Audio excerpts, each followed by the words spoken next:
it seems like I'm distracted, it's because I'm a guy and I can't multitask.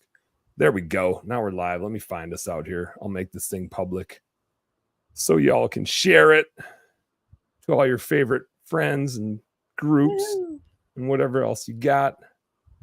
Let's see here. Unless Facebook changed something again on me, they like to do that. And I'm like, I'm almost 40, but I have more like a 60-year-old soul and technology aptitude. That's kind of me too. When do you turn 40? I just turned 39, so I got almost another full lap to go. So I got a little bit of time before I hit the 40. But I like it. Yeah. I like it. I'm not a birthday dude though. I'm very much kind of like, I treat every day like it's my birthday. I don't wait for my birthday. I mean, as you should, bro. It's every day should be your birthday. We have to celebrate it like every day is your birthday, right? Life is short. Why wait till then? Like every day is just as good.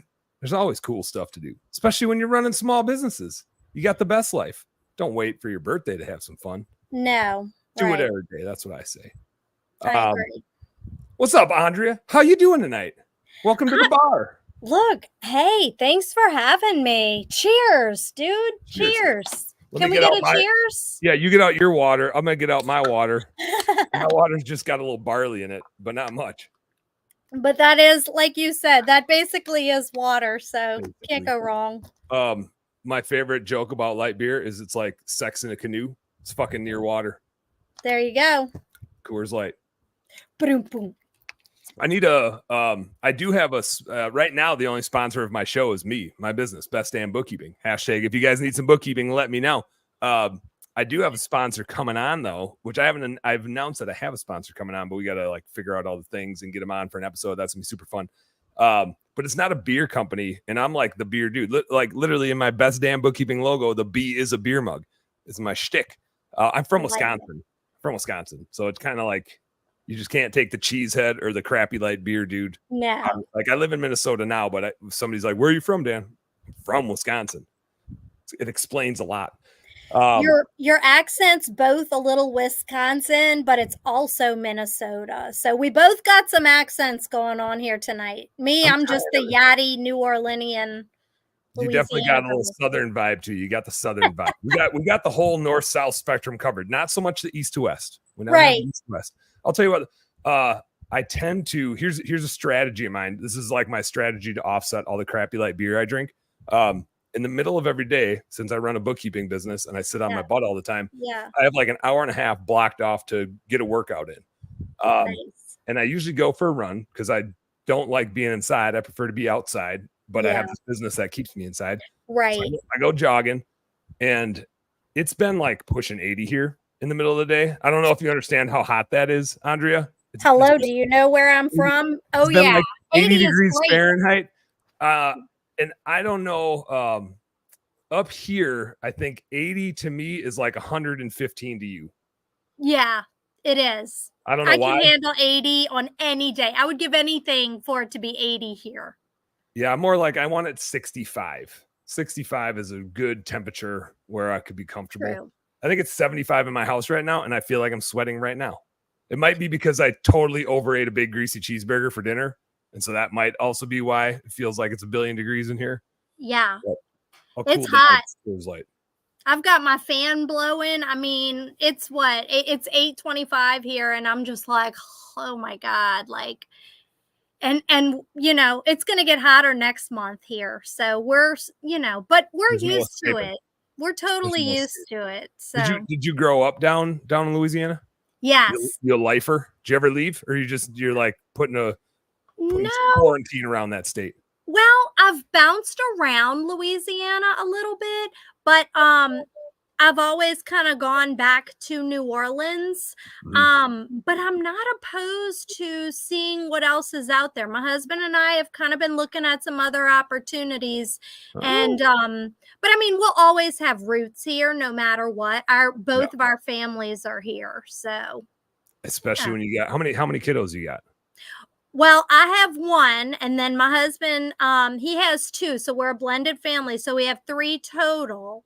Yeah. And so the girls, my stepdaughters are a little bit older. They're twins and they each have their own kids. So one is we're all spread out. They're in different parts of Louisiana as well. So we've got the whole state covered as far as the family.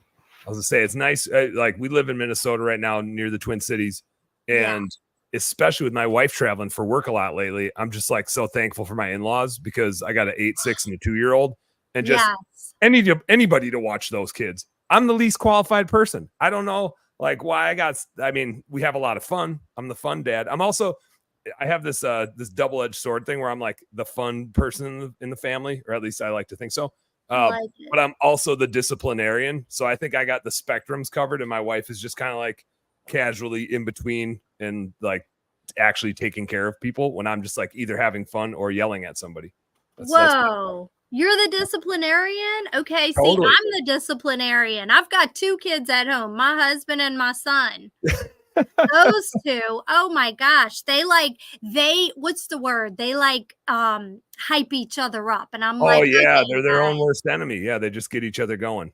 I'm like, okay, can we tone it down? Like, you guys gotta stop hyping each other up. It's hilarious, but I'm outnumbered.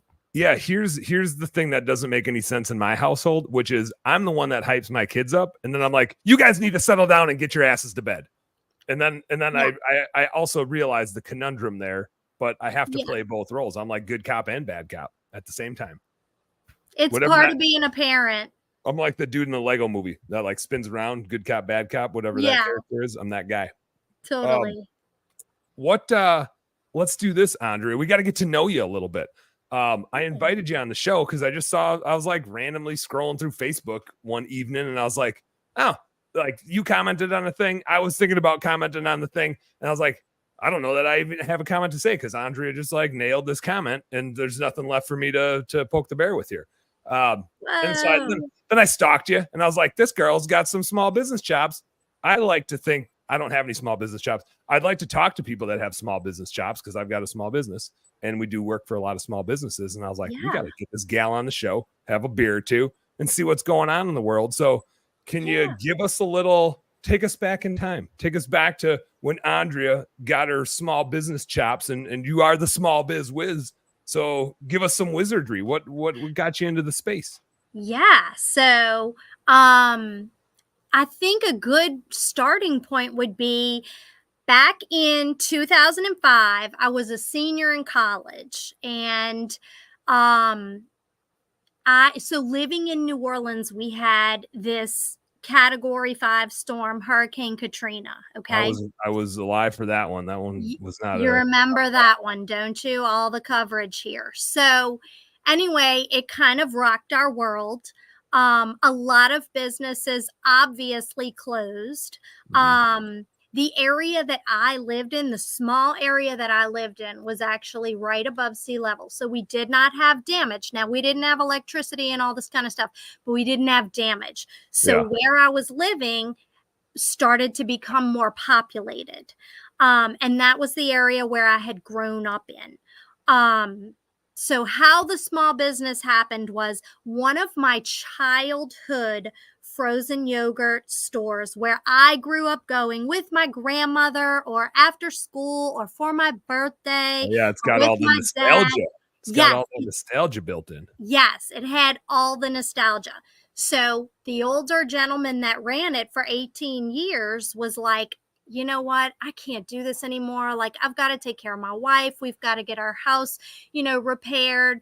And I saw that as an opportunity. And I approached him. I mean, he knew me from coming in all of those years. And Dan, I didn't have a shot. I'm like, I'm a college kid. I don't have any money. Like, but this man was very particular about his business. Okay. Lloyd Hemel, God bless him. He was very particular about his business. So he was not going to just give it to the person that had the most money.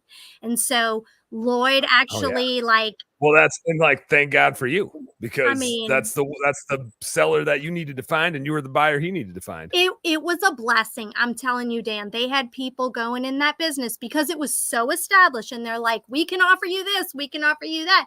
And he's like, well, what can you offer me, Andrea? And I'm like, me. I can run your business the way that you want me to run it. And I did. And you know, he worked with me, like I said, on the price. I mean, he could have made more money on it, but it was more important to keep that small business intact and run the way that he wanted it. And so I will forever be grateful for Mr. Lloyd Hemel for giving me my first opportunity at a small business. And so That's awesome. yeah, so we got it up and running. We cleaned it out. Like I said, no power. Lots of ice cream gone bad, really bad. I was going to say, I feel like that's a business that especially needs power. They need some power. You can't just, there's no gas powered stuff. You can't just like go behind the freezer and like pull the cord and brum, brum, brum. There's none of, I haven't seen any appliances probably like that. now, maybe now, but yeah, ice cream, dude, ice cream after Katrina, sitting in there for weeks and weeks with no electricity is not fun. So what give on a scale of we'll just go 0 to 10 because that's a familiar scale for people. What does it smell like when you walk in a place that has ice cream that went bad for that long and whatever kind of heat you guys are dealing with? It was gnarly. It was gnarly.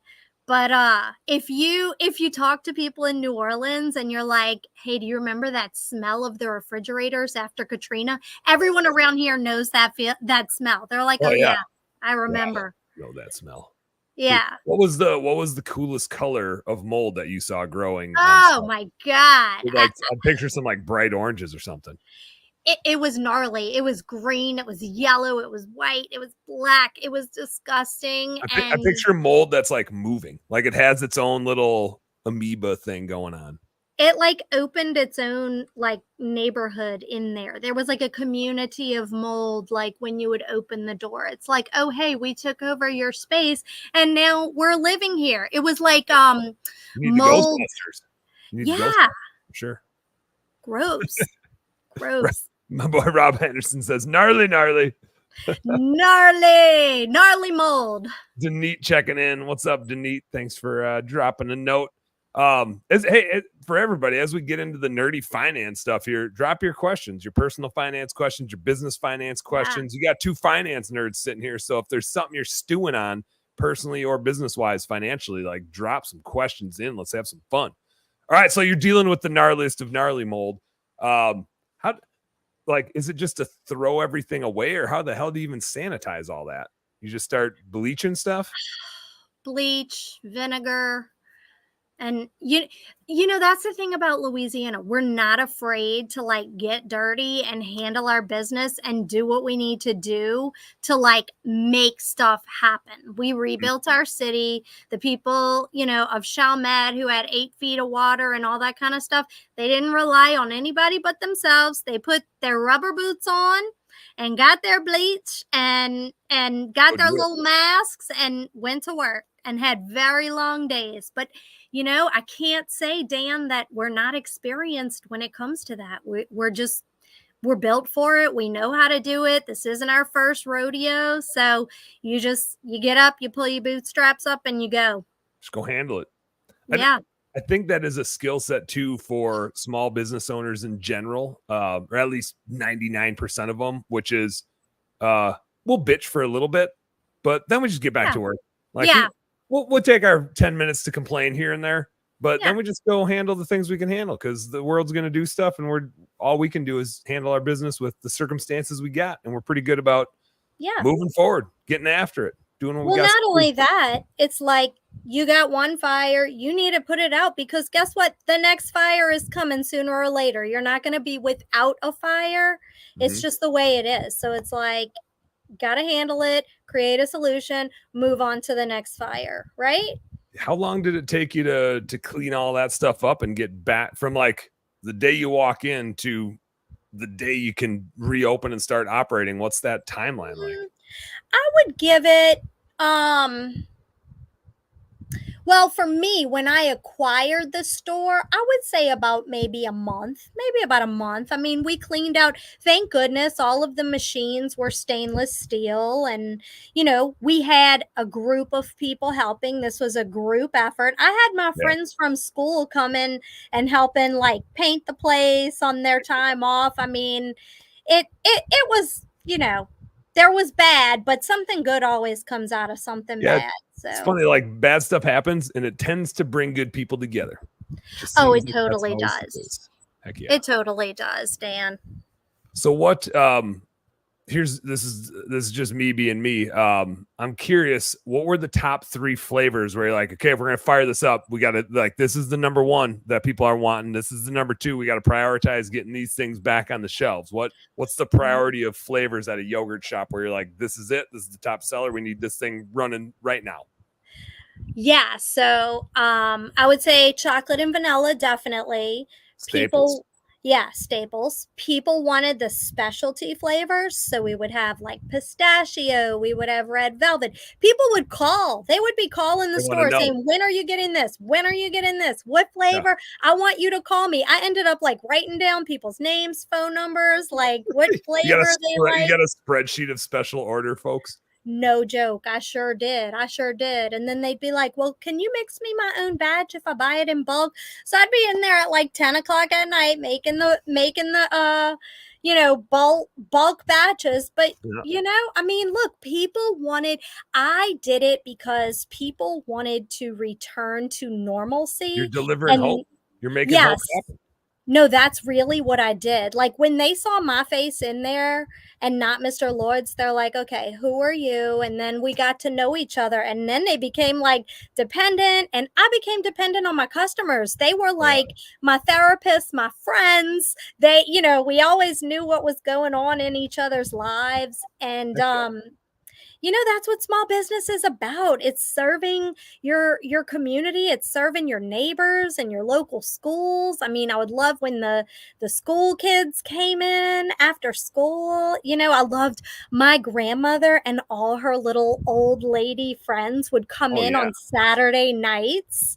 Saturday So, nights. That's like a weird yeah. time for some old people to show up. I know.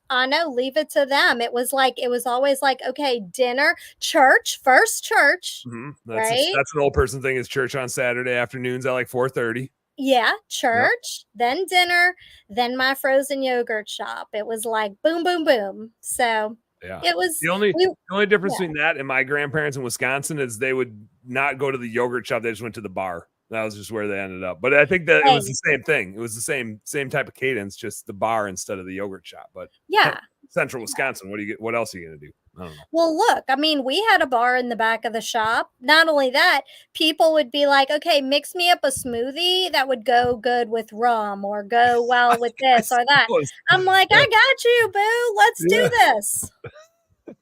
You want it, I got it. Let's get creative. We're doing a root beer schnapps float here. What Heck what yeah. was your go-to flavor? If you were like, I'm gonna take a little pull off the yogurt tap here, what was your go-to? I always liked we had cake batter, which was yummy, and then we had honey almonds, which is like a wedding cake flavor. Oh yeah, I could see that being So, good. A little sweet, yeah. salty action going on. Yeah, yeah. And then as far as the adult beverages, I would always make up this peach smoothie, and you could add rum to it. So like if you had a sweet tooth, you could add Malibu rum, but Oh, if you wanted to add like a dark, like a Myers rum, it was amazing. And people started like loving it. Once I would suggest it, they're like, "All right, give me the peach smoothie. I'm going to take it home, mix it up." And then they're like, "Okay, I'll be back to let you know how it tasted." And I was like, "Okay, good deal. yeah, I it's like like a it." little mixologist action going on. It's like, Yeah. here's the kiddie menu, here's the adult menu. If you want to add a Yes. little something of your own, I like it. Right. How long do you still have it? How long did you run that business for before you changed out of it? Yeah. So, one business turned into two businesses. I That's a ended classic small business thing right there. That's right, classic small right, business. right. And so with it being two businesses, of course, I was back and forth all day from one to the other, putting out What fires. was the second one? What was the second one? It Just was the it second was the location? same thing, just Okay. different location. Yep. So, and then I decided that I was going to sell one and keep the other one. Um, and then 2008 happened and the economy started getting a little bit rough. Mhm. And I felt like it was more with me. I'm one of those people where I'm like, okay, you have to make the most of your time, not the most money, but you have to make the most of your time.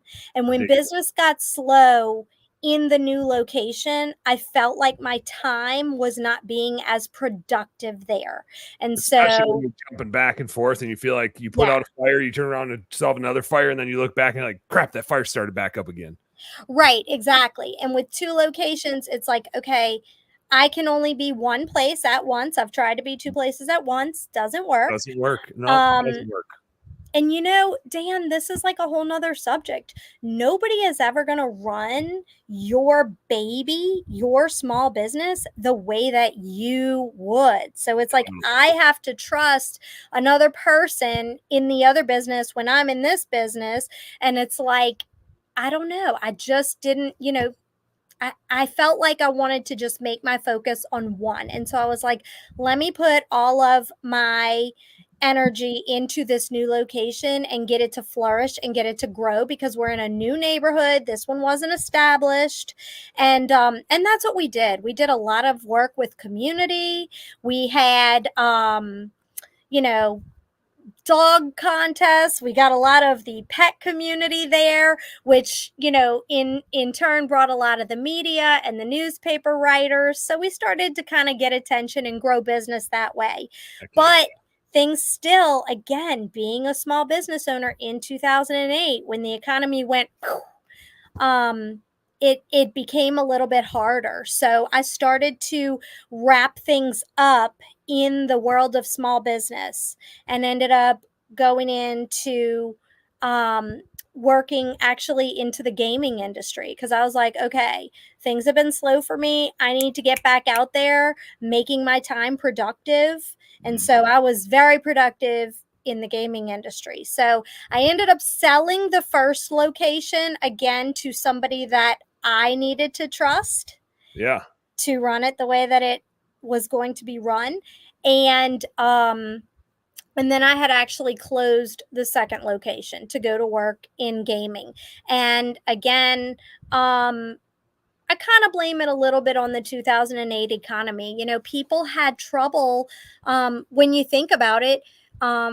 People had to scale back on things that they didn't need, and it was easier for them to go buy a gallon of Bluebell for their family in the grocery and feed everyone for the price of a gallon of Bluebell versus what I had, which was a specialty product. And I sympathized with people. I understood that. Yep. So, Yeah, it's tricky when you're nice to have, but definitely not a need. You're just always playing that game of to what you said, like how can you do fun things to attract some attention and get people out so they get the good vibe of it and feel like it's not a crappy economy that they're dealing with. right. I do see to what you said about running two locations in my at one point in my stupid small business career so far, like the dumbest thing I've done that I don't regret, just like I'll never do it again. We had like 7 locations of small businesses around the country. Like flying here, flying there to solve problems. Yeah. Don't recommend it. Great. Learned a lot, made me really good at bookkeeping because I know how to manage finances for businesses that are remote. But man, there was one time I missed my Reggie, who's now 6. When she was turning 4, I missed her birthday. And I'm not like little kid birthday parties that just kind of crack me up. I'm kind of like, they're not going to remember this anyway. It's really just for the adults to feel like they did something cool for their kid. Like kids don't, I don't think they actually, I don't even think they know. But I sure as heck noticed when I wasn't there because I was like busy trying to displace a general manager because same type of thing. Like, this wasn't quite big enough to pay what we needed to pay to go find the perfect person. So we just found the best person that we had, which was good. And they could manage the business, but they couldn't grow it. And there's just a weird thing. And I had a mentor acknowledged this. This was like in corporate America, and he was a vice president of a major corporation, and he had basically said like, Dan, I can tell that you know how to make money. And I was like, what the hell do you mean by that, Tom? He's like, it's like love. You just know it when you see it. And I'm like, cool. Like, I wish you could tell me what it was so I could try to be better at it or like know right. what. But I see that with growing small businesses. Some people got it and some people don't. Correct. It's just this weird thing of like hustle, grind, don't give up, put your head down, figure it out, get through it. And you can't, there's not a good manual for it. No, because you just have to be willing to sacrifice so much to do it. And then once you get there and you grow it, then everybody kind of looks at you like you were given it. Like, so true. It must be nice. You get a lot of that stuff. So much. I'm like, y'all have no idea. Like, oh, I wish I had that. Well, baby, you're in the United States of America. Yeah. You can have it, but you have to. All you got to do is live on ramen for like 5 years. You can have this. It can be all yours. Right. You got to make every sacrifice. Yeah. That's all. That's all you got to do. Right. And look, hey, Dan, small business, like if there's one thing I took away from it, it is not for the faint of heart. It is not. Like when you're tired, it doesn't matter if you're tired. It doesn't matter if you have a headache. It doesn't matter if you are pissed off because of a customer. You have to keep going. You cannot give up. Business is war. Loyalty is not free. It's hard to find. And a lot of my mentors, one of my biggest mentors, Elliot Foreman, look him up. He is the founder of Bonita Payments, a financial company here in New Orleans. He's like, Andrea, business is war. Like you got to just keep going. It's not for the faint of heart. All these people have dreams and they can be achieved, but it takes grit and grind, it takes early mornings, late nights, sacrifice, at some point you're sacrificing something, whether it's your time, whether it's your family, ultimately you are going to sacrifice something, It's a weird balance because we generally, like if you're running a small business, you got into it because you want to be in control of your own destiny and have it all. You want to like have the amazing family stuff, have the awesome business, have the freedom to do your hobbies and the time to do your hobbies. But the first thing that happens is you sacrifice all of those things and you just put your head down and like try to get the business in a place where you can even see the light at the end of the tunnel to get to those things. And not everybody does. And I think in some cases, and this happens in small business, but it happens all over the damn place too, which is it's just easier to whine and complain than it is to solve the problem. And so some people just get caught in the trap of whining and complaining about it. Most working hard and solving the problem. It's just always just so easy to complain. Right. Most will. And that's, again, like that's kind of the difference between somebody that's not, some people create problems for problems that don't even exist. Then there's some people that just create solutions. And I'm really can't actually go do the thing to solve it, just the idea person. Like, I mean, there are people that are like, Andrea, well, what if this happens? Okay, it hasn't happened yet, dude, chill. We cannot start we can't start creating problems for problems that don't exist yet. We will come up with something. We're great at creating solutions. If something like that happens, like we'll figure it out and we'll figure it out together. But like, you can't have people that create problems. Like, I don't know. I can't do those kind of people. I had a business partner that would do that. And he was great in that there were 4 of us and he was the only one that did that. So at least he would bring up the things. And like 1 out of 10 things he'd bring up, you'd be like, okay, like that we should actually like really make sure we think about. But the other 3 of us were all like, let's just go. Like that was totally our vibe. And so it was nice having him for that sort of thing. Sure. But I also felt like I wasted a lot of time trying to answer questions that never happened to exactly that. We were just creating problems and like, what are we going to do if this happens? And it's like, we're just going to figure it out when we get there, like small businesses do. We're not going to have the solution for that now because I'm not going to spend 40 hours trying to solve for a thing that has a 0.0001% chance of happening. I actually like there's shit that I need to do right now to keep this business alive. Exactly. I'll worry about that one later. Exactly. You got to stay focused. You got to keep the eye on the prize or the goal or whatever it is. And then, you create solutions with your team together when it happens. And then you'll know what to do next time it happens, because it'll probably happen again. But it's like, come on, guys, stay productive. Again, you have 24 hours in the day, sleep and stay productive when you're awake. What so you went into gaming. What does that mean when you say get into gaming? Is that like the casino space? Is Yeah. it sports betting? Were you a fantasy football whiz? Like what part of gaming were you in? Yeah, so like I didn't start playing PlayStation all day. Let me make that clear. You got the headset on, you're just yelling at 12-year-olds all day. I'm just playing like World of Warcraft all day and like talking to people. No, I mean, you are in a dark basement right now. I can totally picture it. All you need is like some virtual reality goggles on and you're right back.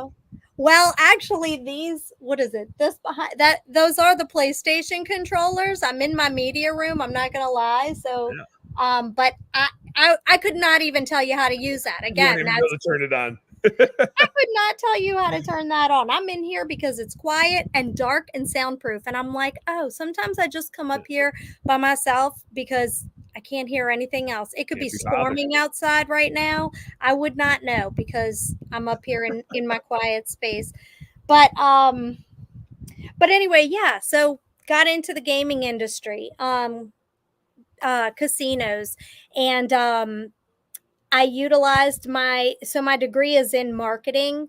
And so like that was such a fun job because I would write all of like the marketing and promotions for the casino. So like if there was a slot tournament or like a car giveaway or like a game where people got to pick free play or whatever, or a promotion that it has a holiday theme, like I would write those promotions. I would create them. So that was a really fun job, and that was when I was in kind of my early 20s. That's a good job for young people. I learned a lot there, but it's a good job for young people or people maybe that are retired and looking for something to do, because it is days, nights, weekends. I was gonna say, it feels like a little fast paced and it's a commitment. Sounds like a commitment, but I mean, it's fun space to be. Yeah, how long did you do that for? I did that about 4 years. Yeah. And what got you out of it? Was it just burned out from how much it was, or was it like a move or a family switch or a desire to get back into the small business space? What was the next one? I don't know, kind of a combination of things. I was kind of ready.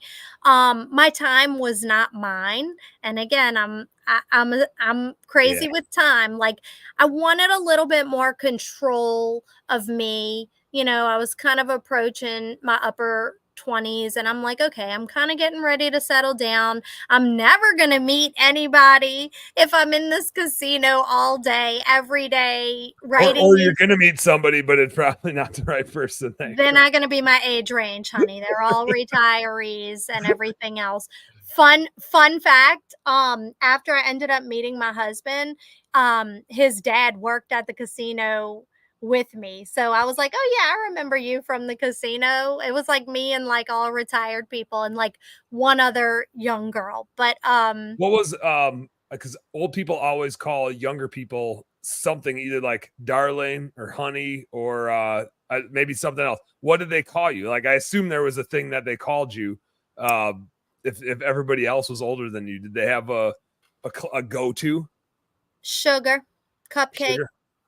Is that a Southern thing? I feel like that's a total Southern thing. Yes. And HR had to tell them, you guys, you have to stop calling people honey and darling. Like, I know that's a New Orleans thing, but like we work for a corporate company. They literally said that in HR. They're like, you cannot call people those names. Like, and my boy Clay is jumping on, throwing his best Southern type in here. He's as Minnesotan. He sounds 3 times as Minnesotan as I sound. Hey y'all, that's nice Southern twang by you, Clay. Hey Clay, how your mom and them doing? How's your mom and them, hun? Oh, that's funny. So what? Where did you like? Because gaming runs its course, and Yeah. you're looking for the next thing. Where were you like trying to get back into the small business space? What came next for you? What were you looking for when you're exiting that? Yeah. So, I wanted to kind of focus back on small businesses. I wanted to start consulting and helping people with what I had learned. Um, I was 21 when I had my first business. So by now, probably about 8 or 9 years had gone by. And I actually met with Pizza Hut, of all places, was opening. They were going to start refranchising in New Orleans Okay. because Katrina, they went away for a little while. Oh, I suppose. Yeah, so I helped them open. We had 11 locations. So I kind of like helped them and consulted with them and did community marketing. I was there for grand openings. I helped train staff. I helped hire people, interview people. And that was like really, Dan, what got the ball rolling for me with small business, because I started just wearing so many hats, and like I loved every minute of it. And I loved mentoring people and like showing them that they do have the potential to, run these businesses, because the managers ran their own store, Well, yeah. right? I mean, But like you're like, basically dealing with an owner every store you go to. yeah. Yeah. And so that was getting me going. I was excited about it, and I was loving like telling people that Pizza Hut was back in the community. And honey, New Orleans opened it back up with open arms. They're like, "Come to me, Pizza Hut. We have Oh been yeah, waiting for you." yeah, So that was, and that was cool. The franchisee, the fact that again, he gave me an opportunity um to kind of just take this role that they created for me, and I ran with it. I mean, and I was like every day I was in a different location, just checking up, mentoring, giving extra training if I could. If the phones were ringing, I would help answer the phones, asking what I could do to support the managers in their role. hmm What do you guys need? Do you need any kind of marketing materials? Do you need a sheet on interview questions that you could be asking potential hires? Do you need ideas for boosting morale in the company?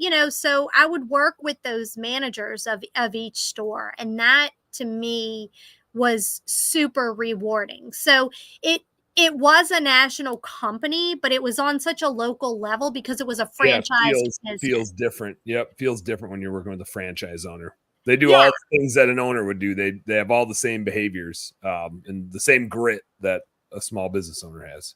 Right. And you also got to, so like I was kind of a liaison between the franchisee and franchise and corporate, because corporate would fly me to Plano, Texas, to corporate headquarters, and you got to meet those people. And so they were inspiring as well. So I wanted to take everything that I learned from them and bring it back to my team at home, Yeah, heck yeah.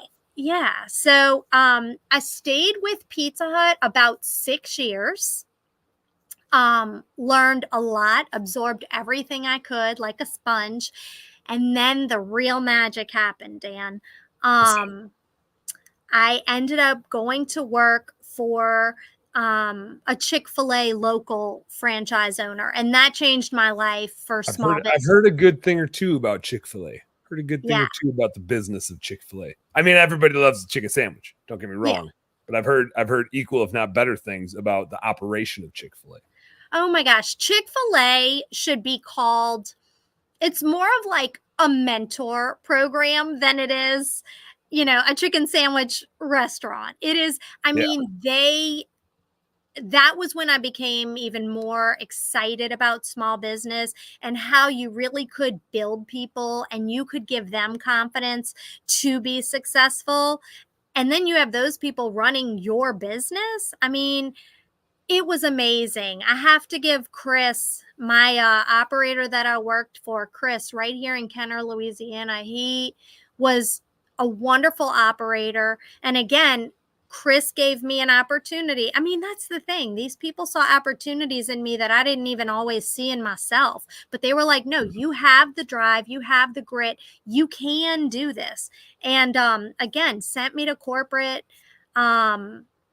And these people taught me so much about small business.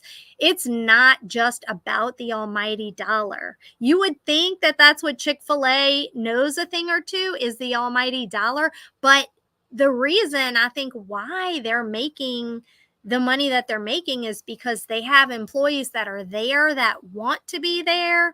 They are appreciated and they are valued. And that's so important in small business, is making your employees feel valued and feel like they're capable of anything. They come from all walks of life. And when you show them, allow them to learn what they're capable of, I mean, amazing things can happen. There's a correlation. I think it's a correlation. Maybe it's just an inverse correlation. There's a relationship, I know that for sure, between this, like, putting money first versus putting the people first, whether it's the customers or the employees. I have found, I think, like, the classic car salesman is a great example of, like, somebody trying to sell you something. It just doesn't feel good and doesn't taste good and doesn't smell good when somebody's trying to sell you something. No, right. I think we all hate it. And that is the desire for money. They're not concerned with helping you. They're not concerned with solving your problems. They're concerned with their money. In my previous business, having investors, I had, like, that battle all the time of, we could act like it wasn't about the money, but every month and every quarter, it was all about the money. And it just created this, like, not awesome culture. Yeah. And so actually, when I started this business, I was like, we have no financial targets. We have no revenue goals. We have no profit goals. Our goal is zero attrition. We want to lose zero customers. We need to build a culture that allows the employees to do so good for our customers that we don't lose any customers. They can't leave. We need to crush it for them. And if we do that, and we have that culture where we aren't losing customers, then we aren't losing employees, because if the employees aren't able to do that, they're going to love working there. And if you put those two things first, the result is money, but the money can't be the object. It can't be the goal. It can't be what you're shooting for. Right. It's just the end result. It's the scoreboard, but it sure as heck isn't how you play the game. And like I said, I think you can sense that. The best example is the classic, like, used car salesperson. Man, like, those guys just get made fun of all the time for being whatever that is. Totally. We all know what I'm talking about. We all know what I'm talking about.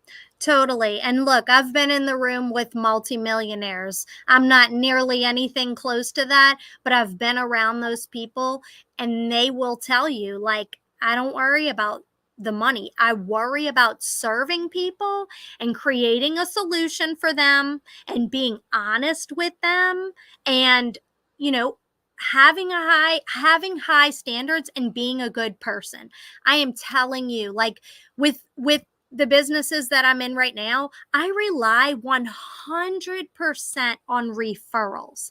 And I know that if I'm genuine with people, that gets me much further than any kind of money. We don't even talk money. When I go into a business and I talk about, a product or a service, we're not talking about money. We're talking about how I can help you and how I can create solutions for you. We talk about money, I guess, when we're, like, signing papers, but it's like, that's not the first thing we talk about.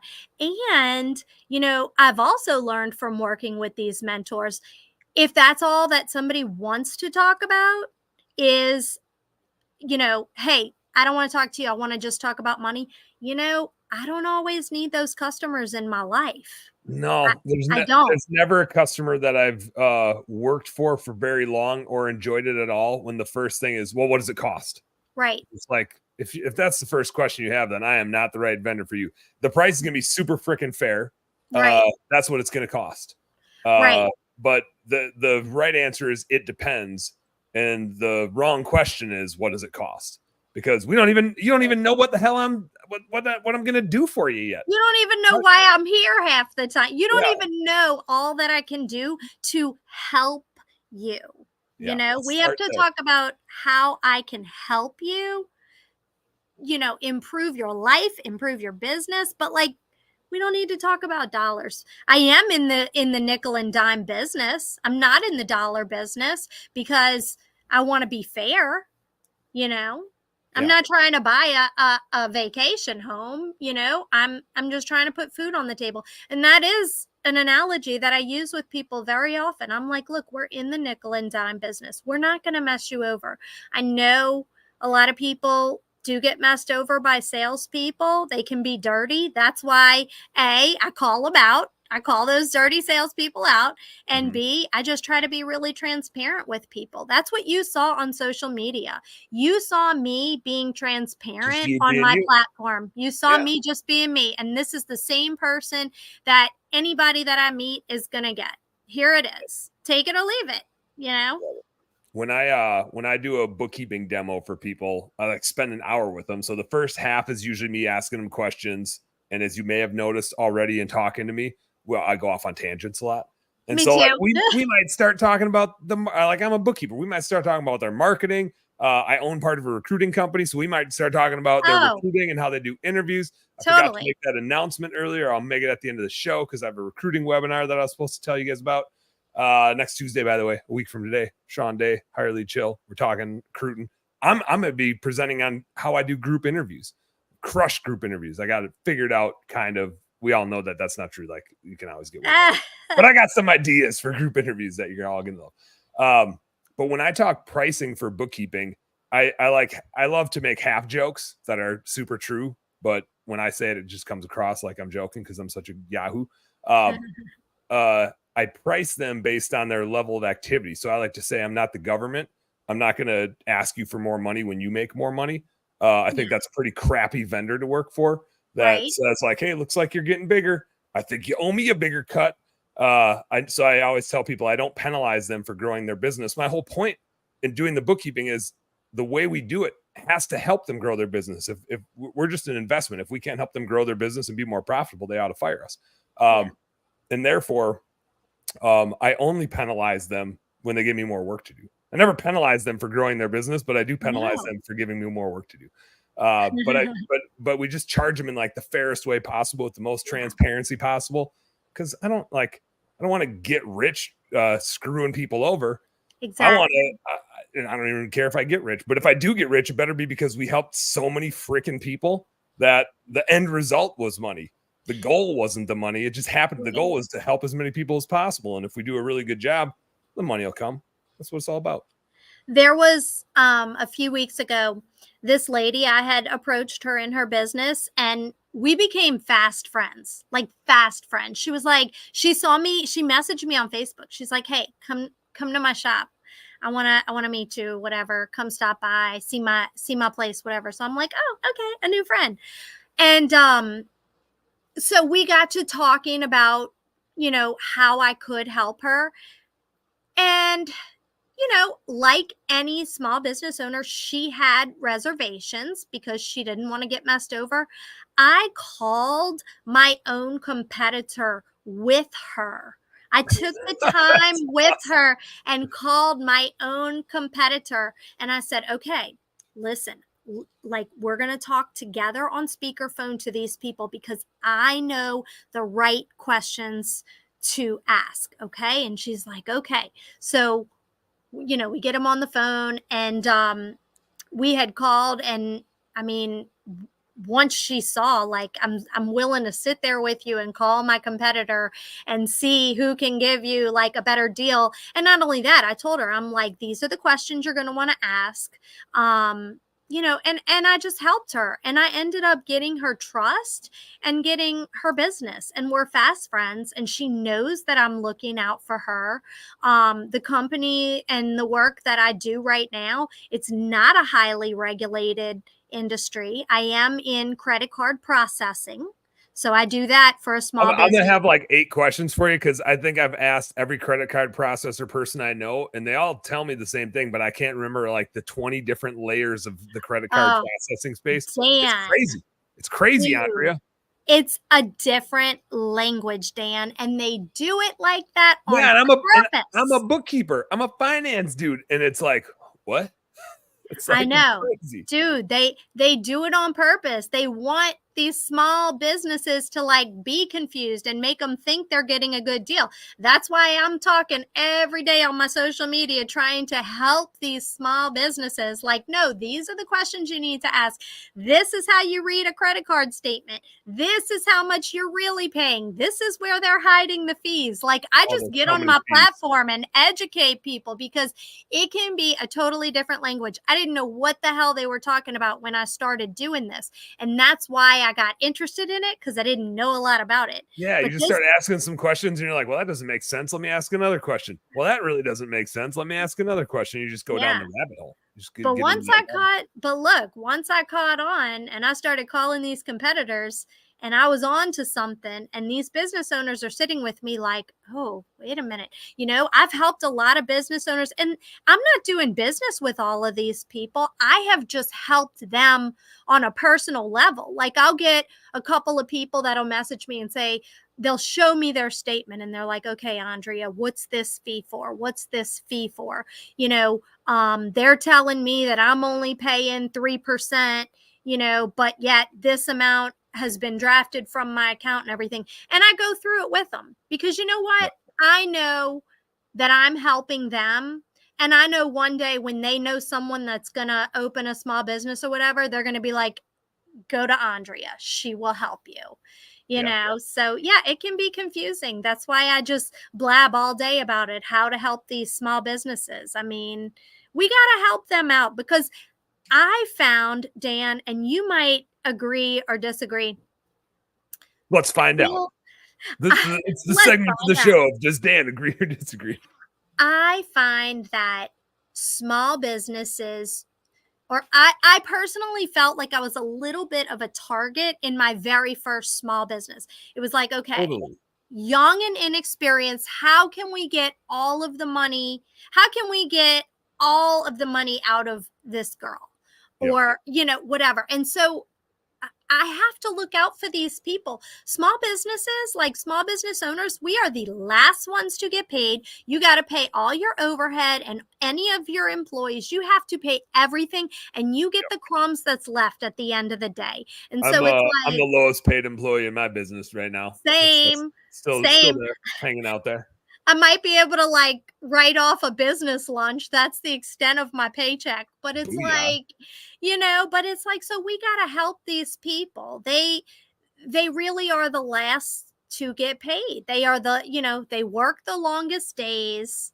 The employees come in and relieve them for a few hours. But at the end of the day, we have to look out for our small business owners. We have to continue to patronize them, and we have to make sure that others aren't taking advantage of them. And I know sometimes they're more expensive because, again, they're not getting the same deals on wholesale items that the bigger businesses are getting. Yep. Yep. It's artisan. We're getting artisan, high quality stuff. Here's the thing that I see all the time to exactly what you said about like small business owners getting taken advantage of. There's not a ton of us that got into this space to do accounting and to do finance. Most people got into it. Like I work with a ton of window cleaners, pressure washers, landscapers, like home service space. It's home service happy hour after all. And like very few people started doing hardscaping projects because they're like, whatever I install, I really just want to do the accounting for it later. Like, no small. I think I'm the only one. I think I'm the only small home service, small business owner. I was like, yeah, I could clean windows, but I really just want to keep track of everything. I used to clean some windows, and I used to scrub some toilets. We had a bunch of maid service businesses, which is dangerous because now my wife knows that I'm good at cleaning. That was a huge mistake, was to get good at cleaning. Oh boy. It's a great workout though. Like when you got to clean 3 houses in a day, most of my cleaning would be sweating and cleaning up behind me. Like I'd have to back up because I'd be sweating. I'd be like mopping the floor, going backwards so I could clean up after myself. But I just see all these just like sharky finance things, all these bullshit loans where it's like, oh, it's this interest rate. And I had a client literally ask me this the other day, and thank God he asked me before he signed up for this thing. He's like, hey, should I take this loan out? It's a 16% loan. This is how it works. And I was like, I mean, 16 is quite a bit already just for some like working capital. I get it if you really need it. But like, that's not the end of the story. What are the terms? He's like, well, I pay it back in like 4 months. And I'm like, dude, that's not a 16% loan. That's like a 48% loan. Like, no. Like, you're better off borrowing money on a credit card than a 48% loan. Oh, no. They always, now they're moving to all these things where they charge the fees right up front. So it's not even interest that you pay over time. It's like a flat fee. And so the only way to even have it at 16% is to drag it out as long as you can drag it out. If you prepay it, it's going to be worse interest rate wise. Like, it's just all these things, and they don't divulge what the true interest rate is. They just divulge however they want to frame it to get a small business owner to say, oh, it's a 10% rate. I can afford to do this. I see so many that are between 30 and 50% when I truly calculate the annual percentage rate, and people just blindly sign up for them. And it just drives me nuts. Drives me freaking bonkers. Yeah. No, exactly. I'm very proud to say that one of my mentors does do capital funding, and I really do trust him. So if anybody does need assistance with capital funding in your small business, reach out, because this guy will point you in the right direction. And of course, I'll be right there with you, answering questions. But I agree with you. Again, it's like 4 months. What's the point? Don't even take out the loan. Like, just don't even do it. If you need it that bad and you only have 4 months to pay it back, it's going to be a disaster. Yeah, it's not the capital you need anyway. No, it's not. And it is a bit of a conundrum for me, because at the same time, I'm like talking out of both sides of my mouth, because I encourage, especially small businesses that need vehicles and trucks and trailers and all that stuff. I'm also always telling them, don't buy that stuff cash. Like, you need your cash for marketing and for recruiting, because to grow a home service business, you need an army of employees and an army of customers. Like, those are the two growth levers you have. The equipment that you have is just some shit you do to like have to go get the job done.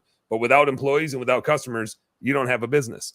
So those are the things you need to spend your money on to go get. Keep your cash flow. Don't go buy a $70,000 truck and like pat yourself on the back that you paid cash. Never. Like, put 20 grand down on it. Keep your other 50 grand, and then like put that into growing your business, because that truck ain't gonna grow shit. Like, it's gonna grow some rust on it. That's about all it's gonna grow. But it ain't going to grow your business.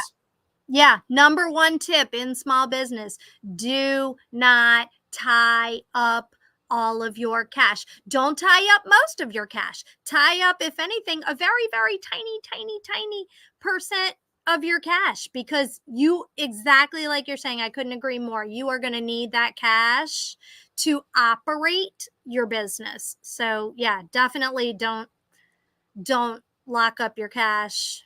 Growth is expensive. Growing a business is expensive. It's growing pains. Yeah, it really is. It really is. But, borrowing money, it makes the world go around. I've seen people that are like, okay, I gotta, I'm opening another business, so I need a loan. I mean, I've seen people do it. I've seen people open like 7 or 8 restaurants, but they start with one, and then we give them the capital funding, and then they open 2 more. But then they're paying on that first loan, because now they've got bootstrap it. Yeah. They've got 3 incomes coming in, so they can pay on that first loan. So, I mean, it works, but you have to be smart about it, and you have to have, you have to be disciplined about it, and you need to work with someone that you trust. I was going to say, discipline is such a big word. It's so easy to get carried away. And I have seen businesses where you take it too far. Oh, yeah. And I always like to point out to them, like, hey, if you end up borrowing money at 20% in a business that has a net income of around 10 to 20%, like, you're going to have a really hard time working your way out of that. You're like, if you thought you were out of the field, you're going to have to get your ass back on the truck and be out in the field. That's the only way you're going to get a margin high enough to pay off your debt.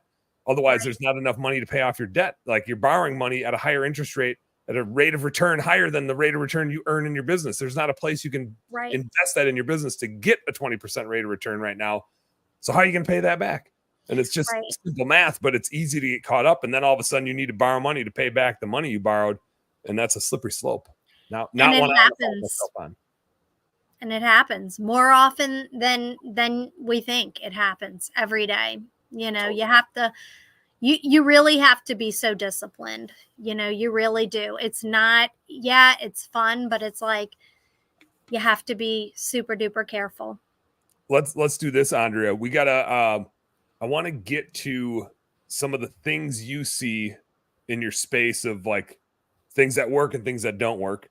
But before we get into that, this is for me. I don't even care if this will help somebody in the audience, but this one's totally for me. Can you lay out the steps of merchant processing, like who's in what step, and just give us the nuts and bolts of what happens from the time the credit card number gets punched in to the time the money hits our bank account? Who are we all dealing with in there? I feel like I said, people have told me this before, and I just can't wrap my mind around like all the intermediaries. Okay, so I'm going to make this as simple as I can for you. Look, the money goes a couple of places. Like if I'm giving you a transaction, it's going to go a couple of places before it gets to you. But it has to, because there's a lot of security that goes on, because you've heard of all these security breaches and everything. Well, so we're living one right now, right? With what's the name of the thing that just went? Crown something. I was going to say it starts with a C. Crown something. No, I remember. Somebody knows what it is. Somebody knows. Can someone give us an answer that's watching? Crown something. Crown Royal. I'm pretty sure that's Crown what it is. Royal. Yeah. Crown Royal. Oh, Crowd Strike. Skips on it. It says Crowd Strike.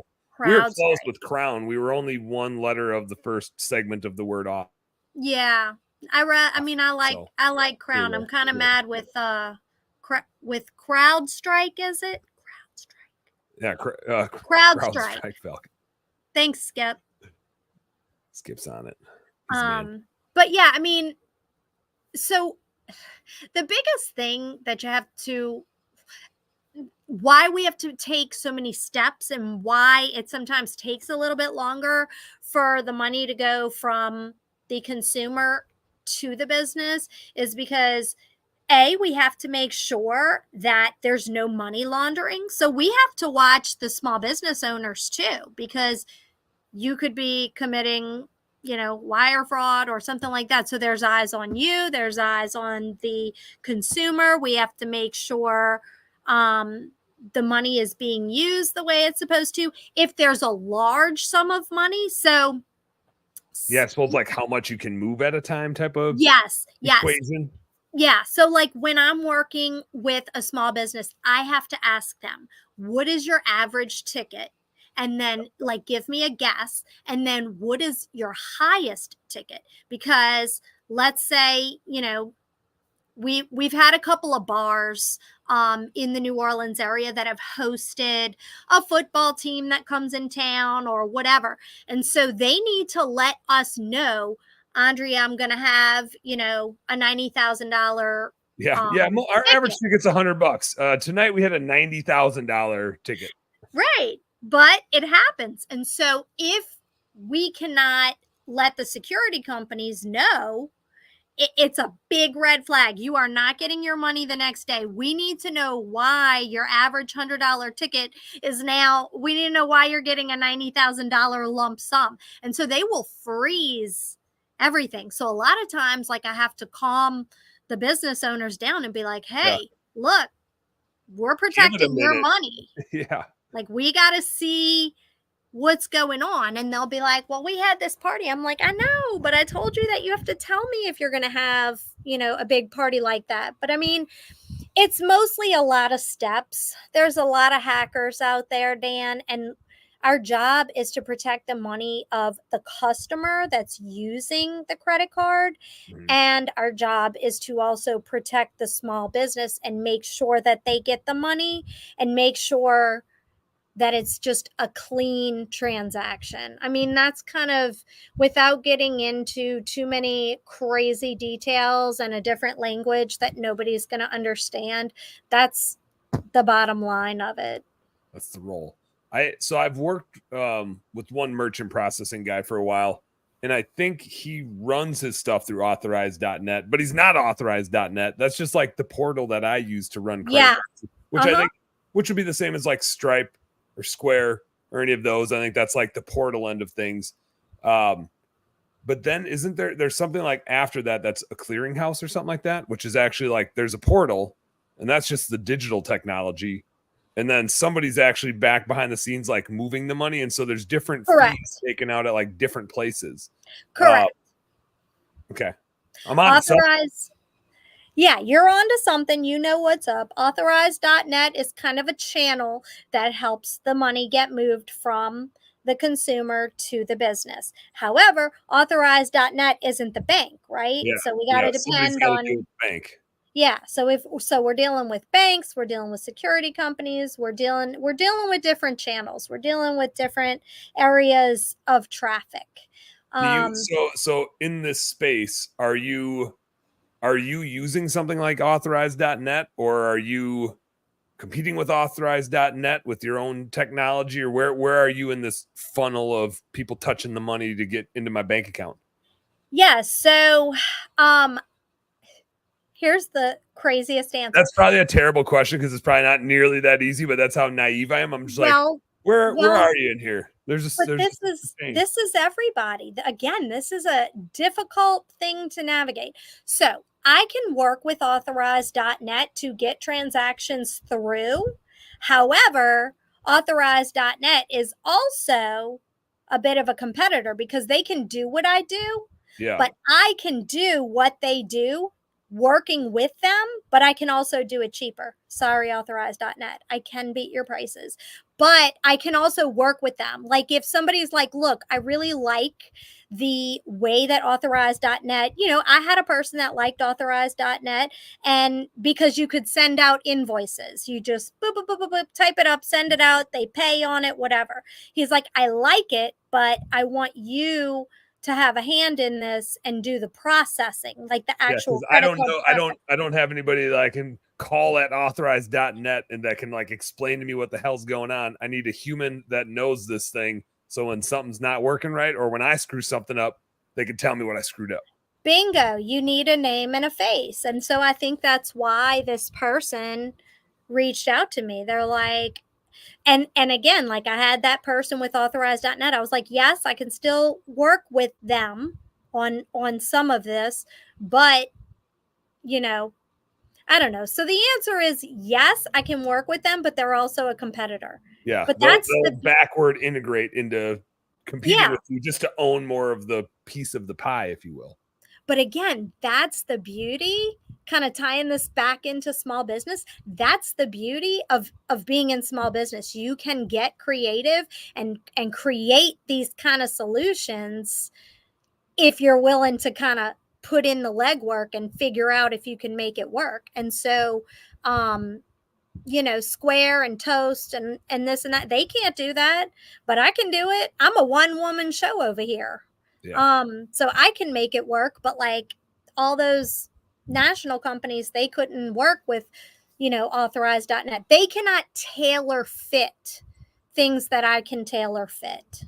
Yeah. Yeah, and they're not built to, and they're not interested in trying to solve a small business owner's problems. They're just interested in volume. We need more they just things want the money through our system. We built this system, and we just need you to run your stuff through it so we can take a little bit of it every time. Yeah, we built the system, and we want your money, and we don't care about you, and we're not going to patronize your business. I mean, I go see my small businesses. I truly, when me and my family go out to eat on Saturday night, we are truly going to one of my customers. We go in, we spend our money there. These other national companies, they don't care about you. You can't call them. Yeah. You cannot call them. You can try to call them, but you're just going to get some random customer service after 30 minutes that's probably not in this country and may or may not solve your problem. But probably and that's again, like that's when I meet with customers, they're like, look, I need somebody I can talk to. I need somebody I can rely on. And look, I have had them call me if they run out of receipt paper. I mean, But that's the kind of stuff that I will do. I will go and I will find you some receipt paper. I know that you can't leave your business. I know that you need to be running your business successfully. And so my goal is to give my customers white glove service. You know, I am here to serve. And that's truly the difference between small businesses and, you know, these other national companies. And people love these national companies, but they don't they don't understand, you know, when it's good when it's good, but Yeah. when it's bad, you're When screwed. I when can't help all you. yeah, when all you need is the technology, it's fine because yeah, they built it and so it exists. I have this the same conundrum with banking, which is I use Chase Bank, and it's fine as long as it's working because the technology is great, it syncs up great, they've got the bells and whistles. But Yeah. holy shit, trying to open I have my recruiting business. It's me and one other guy that own it together. Trying to open a bank account with another person, I went to the branch that's like 40 minutes away from me 3 different times to try to get this thing set up. And then I spent hours on calls. And at least there, I had like a person tagged to me that I could like troubleshoot this with. And so we jumped on Zooms. Like this, I can't be the only one in the country trying to start up a No. 50-50 partnership. And it's not a huge business. It's like, why is this? We're trying to open a bank account and get 2 credit cards, 3 credit cards, one for each of us, one for our manager. Like, that's it. We should, in my mind, this should take by the end of the day. This took 2 or 3 weeks to try to get bank accounts set up. I'm just like, oh, these big companies just don't know how to like get things done. They're just too busy like jumping through silly ass hoops, and nobody can actually solve my problem and look at this and be like, this is stupid. Why don't we just say, yep, like 2 guys running this tiny little business, let's fire it up. But gosh, it's painful. Just Right. painful. No, right. I agree. My husband had the same exact thing happen. He tried to go get a bank account open for his LLC, and it was like they're like, we can't open it. He's like, what do you mean? Like, I don't even know. He kept telling me, and I just couldn't even fathom why this was so difficult. I mean, he had all the right paperwork, he had everything he needed. I'm like, okay, well, go in, see what they say. And I mean, they couldn't create a solution for him. Yeah. Your account's on hold. Why? Can't tell you. Can you not tell me because you're not authorized to tell me, or can you not tell me because you guys don't know what the hell is going on? Like, or maybe a little bit of both. My guess is on the second answer. Yeah, it might be the second one. Andrea, what are, just at a high level, what are some of the things you see in this merchant space where like things can go terribly wrong? And what are some of the things you see where like people get it right and they've got the right systems and processes? What are some of the, give us some lowlights and some highlights? Yeah, I mean, obviously, so I'll name names. Toast had a system outage, I think in April. So like across the country. And Toast is a very, very good and proficient credit card system. They're very useful, but they're also very expensive. But their customers don't know that. But anyway, they had a system wide outage. And so people all over the country could not take credit cards. So it killed small businesses across the country. You know what? I was in Dallas, I think, when that happened because I was staying at a hotel for a home cleaning convention and we couldn't use our credit card at the hotel. I was like, I don't remember how the world used to work before credit cards. Right? I don't even know how to transact this way. Like, you want me to write down what? And you're going to do what? How is this going to work? Like, this feels really insecure writing my information into your notebook. Don't do it. It was just the weirdest thing. Everything was fine, but it was so inefficient. It was like, oh, it was disgusting. And it had to be, now that you mentioned it, it had to be tied to that. It was like it was like a whole week that their system was down. Yes. So, you know, I mean, I was excited about that because I was like, oh, all the Toast customers, I'm here if you need me. I'm here.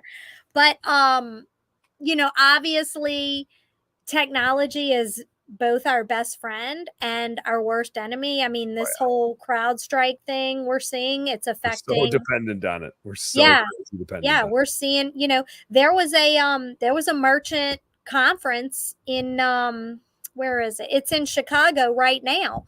And we couldn't even get plane tickets because the airlines were just so screwed up. So I'm going to a concert, or I was trying to sell my tickets on Ticketmaster for this concert this morning, and it's like, we cannot, your request cannot be processed. It's like, sorry. I'm like, dang it, I need to sell these concert tickets. Who are you going to see? Who are you going to go see? Earth, Wind and Fire and Chicago. I'm so old. Chicago is not my jam, but what's the song where it's like the 4-2-4? You know the one that they wrote when they were like having to make the last song to the album, and they were like singing about staying up all night trying to come up with lyrics to a song. I gotta look it up because now I'm gonna say it, and you're gonna be like, oh yeah, that's like their one rocking song. Here we go. Yeah, look it up. I'm looking it up. 25 or 6-4. Oh yeah. Yeah, I think my husband is learning that one on the guitar right now. That song is just banging. I love to play that one. That one? Yeah. It is a song about trying to write a song in the middle of the night. The song was set 25 or 26 minutes before 4 a.m. because they had to like turn it in to make the final cut of the album, and they like couldn't come up with anything. And so they're like stewing up all night, and they wrote what I would say is their best song. But I'm not a huge Chicago fan. Just I like rock and music, and that song bangs. It's a good one. I just thought like the opportunity to see those two bands like together would have been cool. I like old school music. I like all music. And so I was like, okay, let me buy these tickets. I bought them months ago before anybody even knew that they were playing or whatever. And I don't know. I bought a couple of extra tickets, and so anyway, I'm trying to sell them. Anybody out there needs some tickets to go see Chicago and Earth, Wind and Fire? Right. Like, where are my Earth, Wind and Fire Chicago people? Where are you? Got, like, now in my head is just yeah,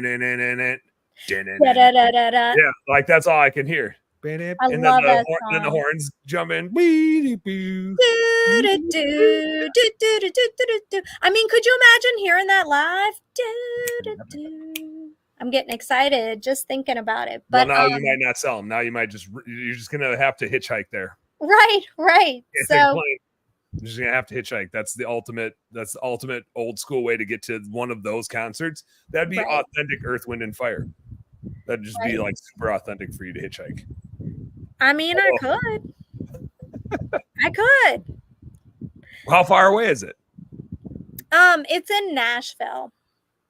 Oh yeah, that's like hardly even halfway across the country. No, it's super easy to get to. Have you ever hitchhiked or picked up a hitchhiker?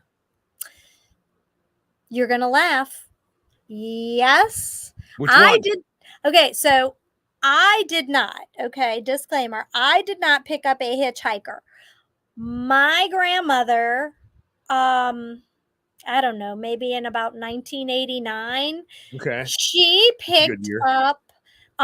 We were actually in front of the projects, and it's an interesting place to like bring up hitchhiking.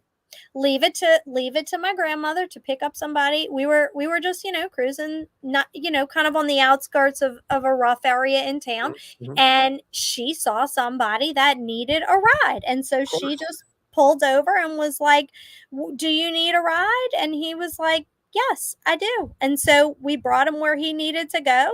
And then that was that. The end. And thank God, everybody was fine. But I could remember like my uncle was like screaming at her like a week later when he found out. He was like, what are you doing? You can't just pick this is how people die. Yeah. People go missing. And of course she's like, I'm just trying to do the Christian thing, and he's like, you are crazy, you can't do that, and you had a kid in the car. And I'm just like, like, Yeah, but you're like 7, 8 years old. I'm just along for the ride with grandma. Yeah, it was like, I'm just here for the ride. I'm here for the snacks. Like, we're getting ready to go to the 7-Eleven. She's gonna get me my icy and my sweet tarts. Like, yeah. Come on, dude. You want to go? You want an icy? Gas station. You need to get in. You need an icy. Right. So that was my only experience with it. I can't believe she did that. I'm laughing so hard about that. Oh my God. Mine is like the exact opposite, but kind of the same. We were up ice fishing, northern Minnesota. The thermometer in the truck read -38 at the time. Surprising that anything would still work. No wind. So when you get an extreme cold, anything where you get like single digits or below, it's not as cold as you think until the wind starts blowing. Like that wind, like a cold wind just blows through. And granted, now with like clothing technology, unless your skin's exposed, like you can hardly tell that it's cold out. But we were driving back. We were done ice fishing. We got packed up. There's no wind, so you're not going to understand this, Andrea. It's the type of cold where you can feel your nose hairs freezing. Do you understand this type of cold? Have you been in this? I do not. No, not at all. It's actually a really interesting sensation when you get like 10 to 20 degrees below zero and you breathe in. You can feel like any moisture on your nose hairs crystallize, and it's kind of cool. It's just cool because otherwise you like don't notice them, and it's the one time in your life where you're like, I have hairs in my nose. I can tell them because they're there, and it's just part of the sensation I have right now. So it's like that cold out. And we're heading back. We're maybe on the road for 20, 30 minutes, and we round this corner and there's just a dude walking. And like being outside walking in -38 is different than being in a truck. Like we were out packing up our fish house and we're moving around and we have big jackets on. This guy's wearing like blue jeans, a sweatshirt, and like a pullover jacket. I don't think he had a hat on, like bare head. And so like we're driving past him and we're like, we should probably check on this guy. Like he's walking on the side of a 2-lane road that's a little bit snow covered. And there's nothing, the direction he's walking, there's nothing for like 10 miles. We're in northern Minnesota. There's just nothing up there. And so we're like, hey man, you okay? And he's like, yep, I'm just walking down to Black Duck to go grab a cup of coffee with whoever. And we're like, Black Duck's like 10 miles away, man. Do you need a ride or something? He's like, the guy was a little mentally challenged, maybe. He's like, I do this every Sunday. I go to this restaurant and have a cup of coffee with whoever, which like out here in the middle of nowhere in northern Minnesota, totally believe the guy. Like this is what he does. This is how he gets out of the house and goes and sees people. But I think I'm sure he was mentally handicapped in a way where like driving is not an option for him. So he's just going to walk 10 miles. Cool. Good for him. I don't think he had the awareness to know it was -38 out. I think if we wouldn't have picked him up, the only time we would ever seen him was on the news about that they found his body type of thing. So we picked him up. The dude was full of jokes. No way. Non-stop joke telling in the back of that truck. And I'm like, and I'm the one in the back seat. There were 3 of us. Now there's 4 of us. So I'm just kind of back there like, I better laugh at this dude's jokes because if he's crazy, I'm the one he's going to get. So I'm just loving this guy's jokes. And we dropped him off in Black Duck, walked into the restaurant. I'm sure he had his cup of coffee. I don't know how he got back home. But he walked. I think we saved the dude's life at least once. We might not have saved him for good because if he walked back home and didn't get a ride back home, then maybe he wouldn't have made it. But yeah, it was just one of those things where like, I don't think as a human being, we can like drive past this guy and not pick him up. Even if he told us not to, I think we'd throw him in the back of the truck. Like the dude is built for tough. Yeah. Wow. Or just a couple screws loose, but maybe a little bit of both. Maybe wow. And you're talking about like cold weather gear. So let's talk about this a little bit. I don't have any. You're not. Yeah. I've got a coat and I've got some gloves, and I've heard of hand warmers because sometimes the kids at Chick-fil-A would use that in the drive-thru because they got to stay outside. Mhm. But like I've heard of like insulated like pants It's and really funny watching you talk about this stuff. I, This is pure entertainment. I mean, I need to know about this cold weather gear. I've never had the opportunity to wear it. So first of all, the hand warmers, when it gets really cold out, they're actually beer warmers because your beer will freeze up, and so you need to drink it fast enough. It's like a light beer that's like a Coors Light. When you're out ice fishing, you need to drink it fast enough that it doesn't freeze. And sometimes you open it, and this is a really weird conundrum, which is if you open a light beer when it's like half frozen, it just starts foaming out the top, and you like Oh can't my drink it gosh. fast enough. Go, go, It go. creates like a little volcano, not like it doesn't come shooting out, but it just keeps coming. And it's like you'll drink what you think is like half the beer and it just keeps foaming. I don't know how it keeps coming, but you have to down like most of the beer before you can beat it. So that's an interesting Jeez. conundrum. It's a beer slushy, which if you've never had a beer slushy, delicious. Really? If you're in the mood for a light beer, I wouldn't recommend like not like when you made your peach frozen yogurt and then added some rum to it. It's not at all that kind of smoothie. It's just the icy. That's if you like ice cold beer, well, like that is the iciest cold. beer you can get is when there's a little bit to chew in it. When you got just a little bit of ice shards, and when it freezes in like little jaggedy shards, so they're kind of fun to crunch. It's not like a block of ice; it's just like little shards of ice, and so you get a little beer slush. I wouldn't mind that with like a high noon. I wouldn't mind like cracking open a high noon and having Yeah, a it be little like beer slush really, action. really Get cold you, and you know how every once in a while when your fridge is turned really cold, the stuff in the back of the fridge kind of like yes. freezes a little bit. Just Yes. throw a couple beers way back there. You got Yes. yourself a beer slushy. I like it. So on the cold weather gear, here's like a common technique, which is it's not that you need a ton of clothes on or really thick clothes. You want air in between. So you go like a base layer, like an Under Armour or something that's like tight on your skin, that's moisture wicking and stuff like that. If it's super cold out, you might throw like another looser type of layer on like that, but same type of polyester material. Okay. And then you might throw on a sweatshirt or just like a pair of insulated pants or something. But what's really important is that the outer layer, and it's like doesn't even need to be thick. It can be super cold out, and the outer layer doesn't need to be that thick. But it has to be like a wind blocking texture. And I don't know enough about material science to be like, Andrea, it's this type of material. But it's like love. You just know it when you see it. And so it's like as long as that thing can keep the heat in, it's actually the air that keeps you warm. So you want a few layers where there's some air in between. Like boots, for example. You want a really thin pair of socks and maybe like a little pair of wool socks over the top, but you don't want really thick, heavy socks like smashing your feet in. Right. You want big boots. Like I'm a size 11 and a half foot. My boots are size 13s. You want air in there. You want a lot of space in there. The air is what keeps your stuff warm. But you don't want to sweat. Is that right? Because it'll freeze. Will your sweat freeze? Yeah, because which is why you wear like a tight moisture wicking Under Armour so that it pulls the moisture off of you, because it's the wet that pulls the heat out of you, right? Just like when you get out of the shower, when you get out of the pool, and then like a little wind kicks up and you're like, brr, and it's 80 out, but you're like, oh, it's cold. Yeah. When the moisture is coming off of you, that's what chills you down and like pulls the heat away from your body. So you want something moisture wicking against your skin to get the moisture off so that you don't have a bunch of heat loss from that.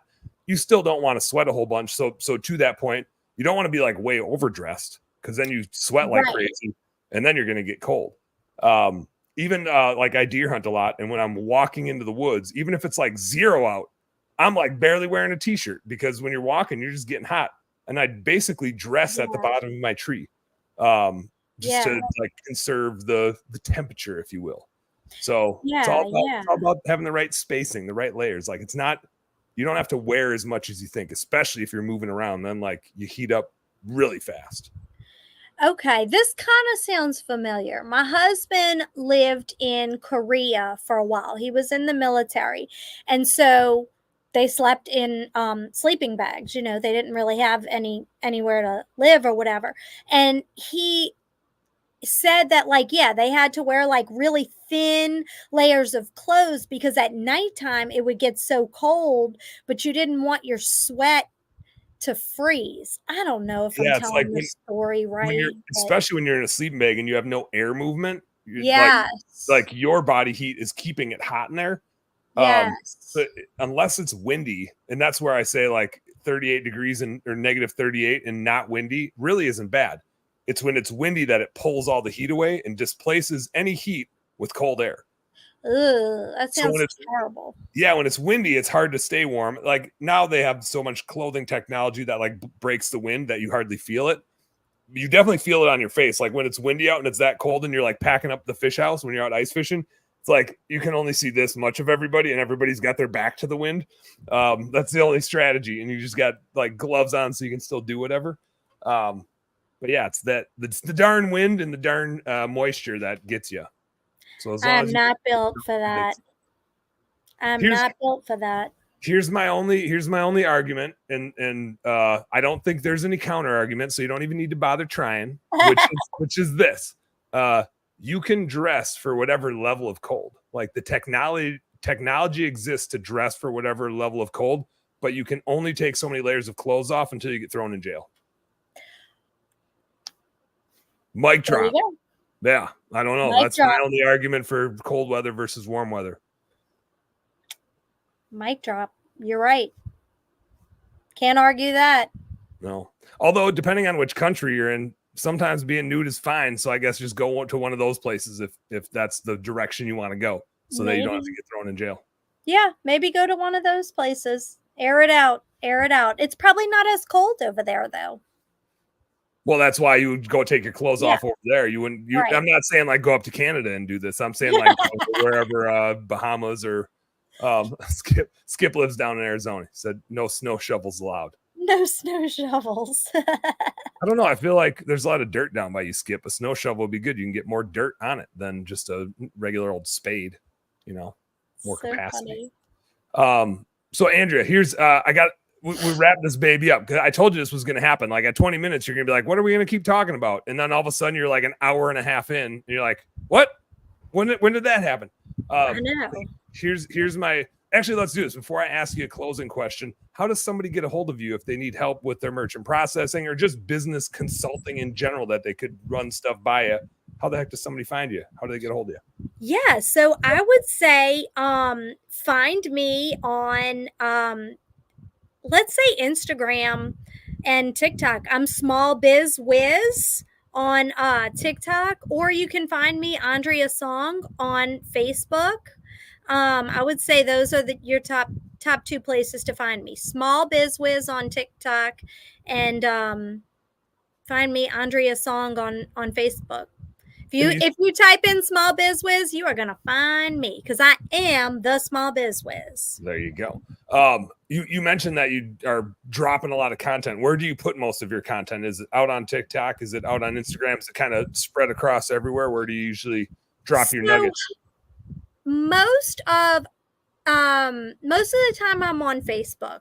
Okay. I get a lot of interaction with people on Facebook. I mean, I'm new to Instagram, which is kind of connected to Facebook, but I prefer Facebook because, I've been on it for a long time. I have a larger following there and I'm able to interact with my followers more on Facebook. So that's mostly where I hang out and share information. Awesome. That's how I found you. That's where I came from. So here's my question I like to close out all my chats with. And you can take this wherever you want to take it, but I'll set the stage as to money's not really an object. Like we assume, and kind of to what you and I talked about earlier, like you just need enough money to take care of the essentials, and then the rest is just all for fun. So we're living in that world. And but the thing you do is like got to provide some sort of income to get you to that level. But let's say you weren't doing merchant related stuff. Let's say you weren't in the small business consulting space. The world is your oyster. What would you drop everything and go do tomorrow if you could go do anything? As far as financially or This is your answer. This is your answer. You can go wherever you want. You could be a professional surfer if that was what you were like totally into, and you could find a way to monetize it. It's got to make some sort of money, right? It's got to pay a couple bills, but you can go wherever you want with this one. Okay, so I would definitely do something in the animal world because I spend a lot of time working with rescues and doing rescues myself. Awesome. I need to find somebody. I'll put this out into the universe. I really need to find somebody with some land because I want to open a really kick ass rescue, but I wanted to be able to raise money. I want to have rescues there, but I also want to be able to help people with finances of keeping animals in their home because my animals are expensive as hell. Some girls buy purses, some girls buy jewelry. I spend money on these damn animals every week. Yeah, they're so expensive. They're a family member. They're a kid. They need their things. Yeah, they're expensive. So it's like I want to have a funding source where we're helping people pay for animals, and then maybe even just turn the rescue, raising money for the rescue through content, through small business, through people like that. So I would say it would have to be something animal oriented that can be profitable for a community of people, like not just me. I don't want to be a millionaire from animals. I want to be able to help people in the community by raising funds to help them with their animals. That's what I would do. I dig it. So we're putting it out in the world. Andrea needs somebody with some land in the New Orleans area, and this is going to happen. This is happening. And then Andrea, you're going to have this start. Then you can come back on the show and we'll promote it. And we'll talk about it. I would love that. We'll jam on it. I don't normally have an answer for this, but I'm working on what I think might be an answer for this. Mine is around animals too, but mine is more like going and hunting and fishing and then eating them. So it's a different kind of animal, but that's fair. That's here's a thing that I have found, and I'm trying to wrap it all together, which is I like businessy mastermindy stuff, but I get really burned out on it quick. I get burned out on business books because I just get in this lens of like, they're just always trying to sell me something. And I don't really know how genuine they're actually trying to help me versus just trying to get me to buy their book. Same with a lot of podcasts, which is why I like making this podcast, just kind of BSing and hanging out. And I hope it's super entertaining. I hope like people learn some stuff and get entertained. And we're not just trying to like sit here and sell some crap. Right. So I like businessy mastermindy stuff, but so often it's just like I was in one and it just turned into trying to make the creators money. And it was like, this isn't why we're here. And it just didn't feel right. And I have also found whenever I get a group of business owners together, it doesn't matter what we're doing. We're going to talk about business. So it doesn't even really need an agenda. It doesn't need to be like, we're going to do this mastermindy thing and then we're going to do this mastermindy thing. It just needs to be like, let's just hang out. And I like to hang out like we did this last winter. Had a bunch of people up ice fishing in Minnesota. We're just hanging out in this small little fish house, drinking too much and playing games and talking smart. And everybody kind of left like, that's the best business event I've ever been to. Yeah. And it's just because you had all the right people there. And so I'm starting up the thing I'm calling business owner outdoor badasses. And this is where like immature dude comes into play. That's Boob LLC is what it is. Because we're just idiots. My wife is just like, it's kind of like just exactly your reaction. Like, you douchebag. That's like her. She's like, of course it is. That wasn't my idea. It was originally like outdoor business owners. And then that turned into business owner outdoors. And then somebody else came along and was like, you should really slap badasses on the end of that, boob. And I was like, we have to now. Now we can't not. Have you been hanging out with my husband or something? No, why? Does he want in? Does he want you in? You sound exactly like him. It's the perfect evolution. It's the perfect evolution of an idea. This is This is what happens when you get business owners doing business ownery things together. It's like it gets carried away, and all of a sudden, like this business is getting started. And the idea is it's going to be a quarterly outdoor event, very limited, right? It's just got to be the right people. It can't just be like open invite to anybody. Quarterly outdoor event.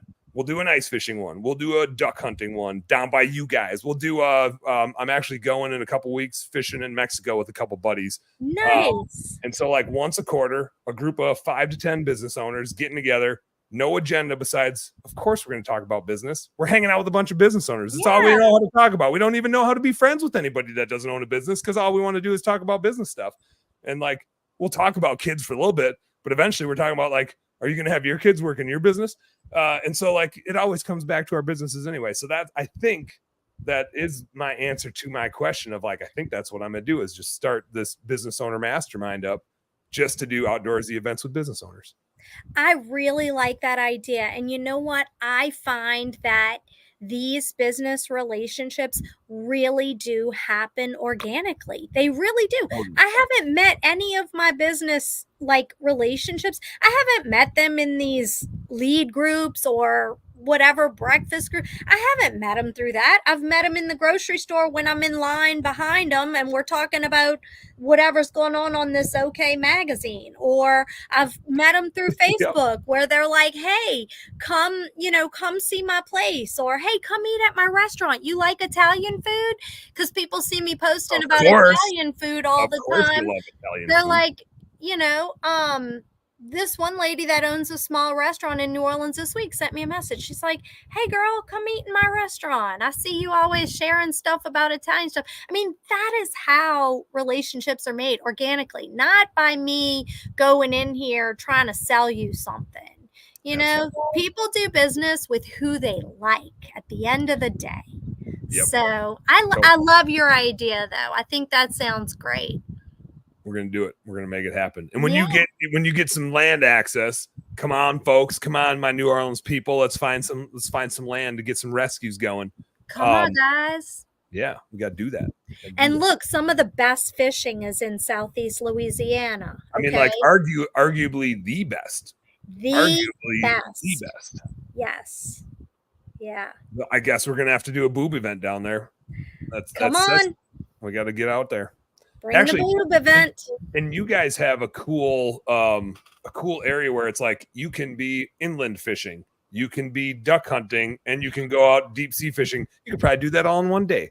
You can. It's possible. My husband has done it. He's wild. He will do all of it. Yeah. Well, I don't blame him. I would too. Like, go get it. It's all out there. It's all there. Yeah. Fill that freezer up. We have 3 freezers in our basement. And when I was making the joke about like the pull start freezer with the gas, I was thinking like, man, I probably need, like, if our power goes out here, this is like a potential problem I need to solve. I need to put some pull cords on my freezers just in case. I can't afford to have 3 freezers full of fish and venison go down. Oh, no. That stuff. Got to protect that stuff. Do you know, just a fun fact, okay? We're in the middle of an active hurricane season right now. Mm-hmm. People down here, when there is a hurricane coming, they have generators, Dan, okay? Not for air conditioning, not for their house. They plug the damn deep freezers into the generator because they do not want to lose their shrimp, their fish, their ducks. Yeah, there's too much game in there. There's too much wild meat in there. Like, we will sweat our asses off for days while we wait for the storm to pass and the power to come back on. But that generator is getting plugged into that freezer. Yeah, we got to keep these fish frozen. Yes. We have priorities. I'm down. Yep. Down with that. I get it. Yeah. Well, Andrea, thanks for hanging out so much. That was super fun. Not that I ever doubted it, but thanks for hanging in there the distance with us. Yeah. Tell us again on TikTok how to find you, and on Facebook how to find you. Yeah, find me. My name is Andrea Song on Facebook, and I am the SmallBizWhiz on TikTok. Hit me up if you have any questions, or if you just want to say, hey, I enjoyed watching you, or I enjoyed you and Dan talking about Dan's boob plan, whatever. I'm here to listen. I'm here to help. And Dan, it was so much fun. I had a good time hanging out with you. Well, that's what the bar is all about. That's what happy hour is about. You don't go to happy hour being like, this is ho-hum. Like, exactly. It's gotta be a good time. Well, let's wrap it up there, Andrea. Thank you so much for hanging out. Small business nerds, thank you guys for tuning in. As always, This is a funny week because Andrea, when I reached out to you, I was like, oh, I didn't have a guest lined up for this week. And so like I'm booked 2 months out, but I like snuck in because like I don't have anybody lined up, but we could totally do a Tuesday. And then my wife, because my wife like runs the family calendar, right? And I'm like along for the ride. Yeah. She's like, hey, we're not leaving to go. We're doing a fishing trip with my family. And she's like, no, we don't leave for that till Thursday. And I was like, oh, like I totally have Wednesday blocked off on my calendar. So now I'm back to back in it. I got my boy Brad Williams from Structured to Grow on, who has a super cool, he has a business podcast that's a fiction style business podcast. Ooh. I forget. I guess we'll have to tune back in tomorrow because I can't remember what the heck the name is right now. So I'm gonna grill him on that tomorrow. He's got some other cool projects in the work. But so I'm double dipping this week. I got double episodes, all kinds of fun. So everybody tune into that one. We'll be back here tomorrow night. And as always, you guys know what to do. Work smarter and harder. Go earn some pride. Good night.